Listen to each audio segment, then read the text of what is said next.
नमस्कार मित्रांनो, वॉरियर शेतकरी या यूट्यूब चॅनलमध्ये आपलं स्वागत. मित्रांनो, कांदा पीक म्हटलं की मित्रांनो, या कांदा पिकामध्ये कांद्याची साईज, कांद्याची चांगली फुगवण होणे गरजेचं आहे. मित्रांनो, जितका कांदा चांगला फुगवण क्षमता झाला असेल तर अशा कांद्याला बाजारामध्ये चांगली मागणी असते. त्यासाठी मित्रांनो, आपल्या कांदा पिकामध्ये कांद्याची फुगवण होणं, कांद्याची गाठी बनणं, त्याचप्रमाणे कांद्याची साईज, क्वालिटी, कलर चांगला होणं हे गरजेचं आहे. तर मित्रांनो, या व्हिडिओमध्ये आपण कांद्याची एकंदरीत फुगवण क्षमता, त्याचप्रमाणे कांद्याचे शेवटचं पाणी कधी द्यावं, कांद्याची साईज चांगली होण्यासाठी काय करावं लागेल, या सर्व बाबीचं आपण यामध्ये माहिती पाहणार आहोत. त्यापूर्वी चॅनलवर नवीन असेल प्लीज चॅनल सबस्क्राईब करा, लाईक करा, शेअर करा. तर मित्रांनो, आपला कांदा ज्यावेळेस 60 दिवसाच्या पुढे गेला असतो तर अशा वेळेस आपल्याला कांद्याची फुगवण होण्याकडे लक्ष देणं गरजेचं आहे, जेणेकरून कांद्याची साईज चांगली होईल. आणि मित्रांनो, जेवढा कांदा फुगवण झाला असेल तर अशा कांद्याला आपल्याला बाजारात मागणी जास्त असते. तर मित्रांनो, 60 दिवसाच्या नंतर झालेल्या कांद्यामध्ये आपल्याला ज्यावेळेस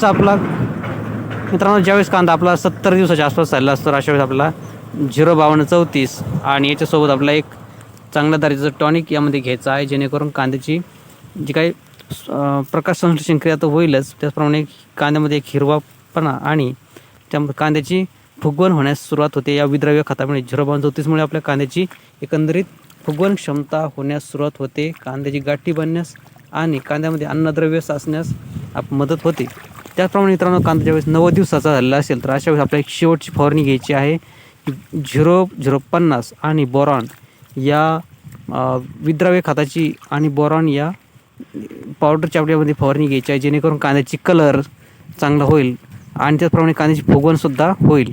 त्याचप्रमाणे मित्रांनो, जे काही मानेतला आणि पात्यातला रस आहे तर तो कांद्याच्या कंदामध्ये उतरण्यास या 050चा उपयोग होतो. त्याचप्रमाणे बोरॉनमुळे आपल्या कांद्याला चकाकी येते, एक कलर चांगला होतो. तर मित्रांनो, हीच शेवटची फवारणी आहे. यानंतर मित्रांनो, महत्त्वाचा मुद्दा आहे तो म्हणजे कांद्याची शेवटचं पाणी कधी द्यावं, कांद्याचं शेवटचं पाणी आपण कधी तोडावं. तर मित्रांनो, आपला ज्यावेळेस कांदा लागवडीपासून 90 ते 95 दिवसात झाला असेल तर अशा वेळेस आपल्या कांद्याचं शेवटचं पाणी देऊन घ्यावं, जेणेकरून नंतर पुढे आपण कोणतंही पाणी द्यायचं नाही. यानंतर फक्त आपल्याला कांद्याची काढणी करायची आहे. शेवटचं पाणी हे 90 ते 95 या दिवसाच्या दरम्यानच आपल्याला द्यायचं आहे. यानंतर पुढच्या 15 दिवसात आपल्या कांद्याची काढणी करायची आहे.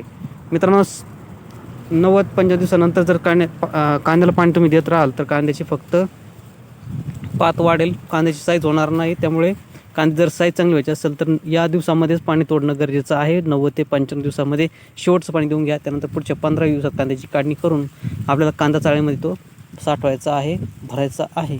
तर मित्रांनो, ही होती कांद्याची एकंदरीत माहिती. व्हिडिओ आवडला असेल तर प्लीज चॅनलला सबस्क्राईब करा, लाईक करा, शेअर करा. धन्यवाद.